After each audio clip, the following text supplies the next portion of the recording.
Alright, so what we're going to do now is go ahead and the Moroso catch can you saw the unboxing video on. This is obviously a 5.7. You can see from the engine cover, SRT guys will use a shorter bracket, but for your 5.7 we're going to use a longer bracket.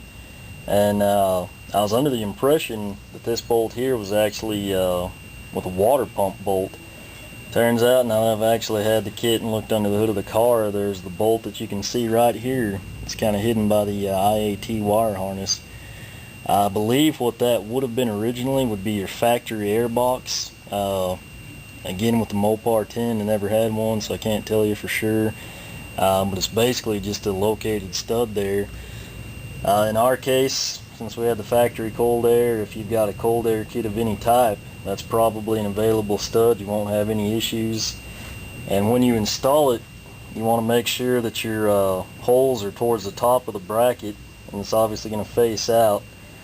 Best thing to remember, the flat side will be at the top, and then down here where you've got your V cut off, that's going to be the bottom side of the bracket. So we will go ahead and get that installed. Alright, now we're ready to install it. In the kit we had the 10mm flat washer, 10mm lock, and a 10mm nut. Again, I'm kind of old school, do things SAE, so that tells me it's 11/16 wrench is what I'm going to need. But we will go ahead, just lift that harness up, position the bracket. You want to run the flat washer first, then the lock washer, and then your nut obviously. And you can just kind of hold it in place, cinch everything down loosely. We want to have a little play and everything, since we don't even have a bracket on at this point for the catch can itself.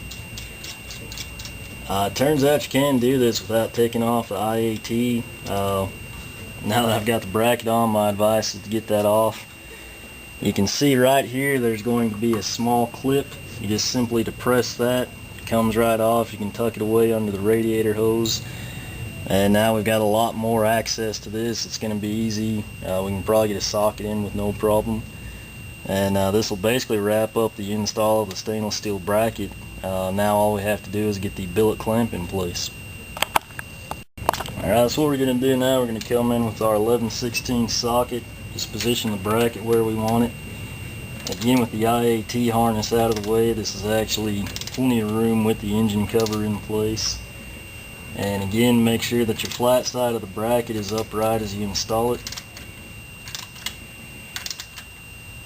And just cinch it down. Once you're happy with it, again, you kind of want to have a little slack, that way you can position your can where you want it. If you don't have the slack, you can just back it off. And again, it's 11/16 is what you'll need for the 10mm nut. It's just easier for me. I've got 3/8 drive, again, not much metric. But there's the bracket installed, and now we're ready to position the bracket.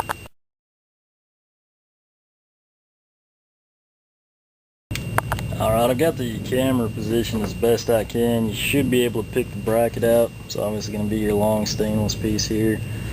Here we have the bracket, Moroso sent. Again, everything, the hex bolts are quartered. So what you need hardware wise for yourself, you're just going to need a 3/16 hex key. Ball end will work. Right now we're just using this. It's the first one I found. What you want to do is come in. I'd go ahead, it's easy to already have that in place. Your black one is actually going to cinch the can down. That way you don't have to hassle with it when clearance is tight. I'm going to take our quarter by, looks like 5/8 I believe. We're just going to position the hex key through the bracket, and then we can actually locate it to the bracket itself. Again, when you install this, make sure that the black key is going to face out. That'll be a little bit easier for you to get to with a 90-degree hex key. And again, for the front bolt, we'll do the same thing. Just kind of thread it in. Since we didn't cinch it down up back in, we have plenty of clearance. We can kind of wiggle it around, make sure we get it seated properly. And now you simply hand tighten it. It takes all of about 40 seconds really to get the bracket in place. You can see it now. Try to tilt the camera up for you. That's what you're going to have when you're wrapped up. Again, nothing is final tightened yet. It's just all loose, so we can kind of play with the fitment of the can.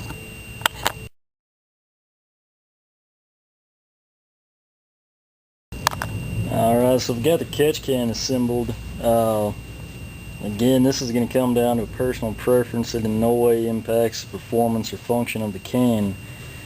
What I went ahead and did, there's more room here on the passenger side of the catch can, in order to get a drain or cup or router hose. And so what I wanted to do was make sure that I had the drain, indicated by the orange cap here, facing towards the passenger side fender.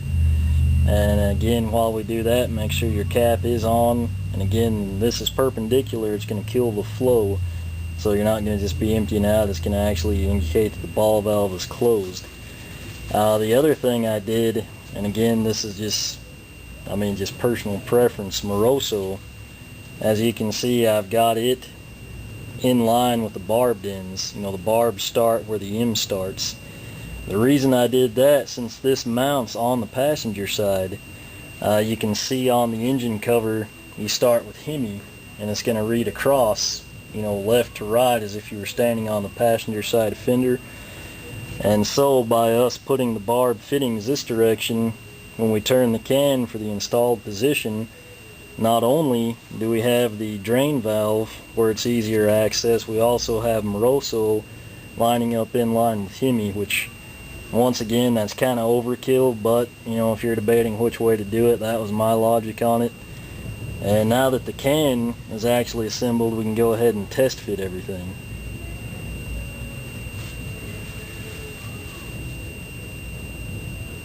It is a nice polished finish, so you want to be as careful as you can.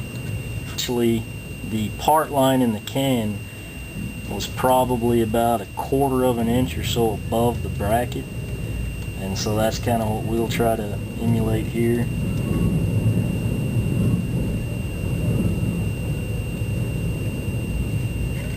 And again, this is probably quicker if you actually use the hex key. So that's what we will do.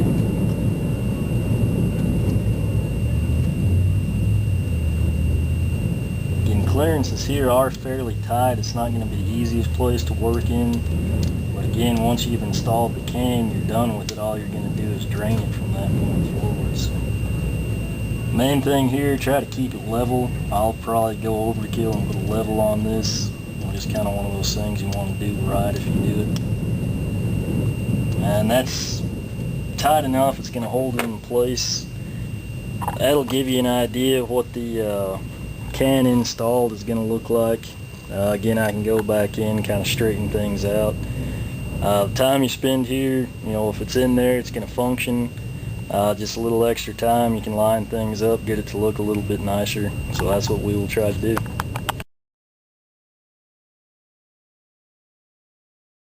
Alright, so spend a little more time here. Got the bracket pretty much right where we want it. We're just going to try to cinch it down a bit more. We will check the level again.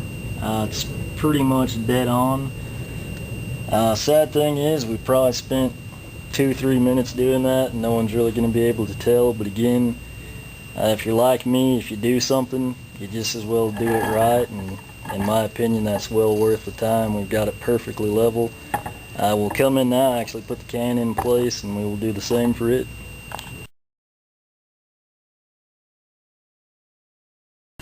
Alright, I've got the camera kind of dialed in. The bracket's in place. You just saw us level it, so we know it's perfectly square. The issue now is you control the height of the can. Not only will we try to make sure that's level with the squared bracket, but as you can see, if you've got it flush as far as it'll go down against the mounts, you're going to have interference there, so you're going to have to caulk everything. We want to keep everything as straight as we can. So obviously that's not where you can install it anyway. If you lift it up, you could easily cinch there. You can't tell with my hand, but that is in fact above the part line. The problem we have, you're basically just right on the same plane as the IAT sensor. So what I am thinking about doing is actually raising the can up. As you can see, the sensor just dropped. That allows me to come back in. Again, that just snaps in real easy. The click lets you know it's in place. And I think the best thing to do is probably go ahead and reposition your IAT sensor and then hold the can in place. I'll do this by myself. If you got a buddy, you can have them turn the screw. But that's probably the way to do it. That'll keep everything square. You've still got clearance. You can get to your hose on the can, and you can get to your IAT sensor. So we will tighten this down, and we will have the can mounted. Alright, so I went ahead and cinched the can down. As you can see, with it positioned up a little bit in the bracket, I'd say we're probably around a little over half to maybe 3/4 of an inch here. We'll call it 5/8 to be safe. What we've done, we've allowed access there. I feel like there's going to be room for the hose. When we actually install the hose, I'm not quite sure if it's better to have it square or angled. We'll probably just go see what we think looks the best, go from there. But again, just to wrap up the bracket install with the can, we'll put the level on. It's just a little off, but as you can tell, it's balanced. That's the way I like to do things, have it as close, done as well as I can. If you're like myself, you've got a level, it's just going to take you an extra 2 minutes or so to do it. And there you see the Moroso part number 85472. The can is now installed, and as soon as we get the correct fittings in, we'll go ahead and plumb that.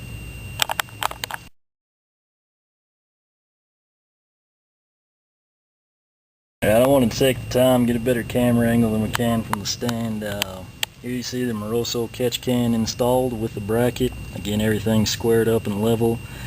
Again, we're waiting on the hose, but I wanted to point out, how we installed it. Essentially, if you're on the passenger side of the vehicle, you'll read HEMI. As the eyes come forward, you can read Moroso. Again, that's kind of overkill. It's really personal preference. That's just the way I decided to, mount the can. What I did want to point out is how nice it is to have the drain indicated on the passenger side, regardless of where you position Moroso. I feel like you're going to have more room here. As you can tell, down the middle you've got the fan clearance to worry about and the pulleys. It's going to be a tight fit to get a bottle in if that's the way you drain. Right here you've got the radiator hose, and then we come in, we've got the belt. There's a lot more clearance here. You can't tell, but once this harness is gone, it drops off probably 1.5 inches. So where we have it positioned, I'm pretty content with that.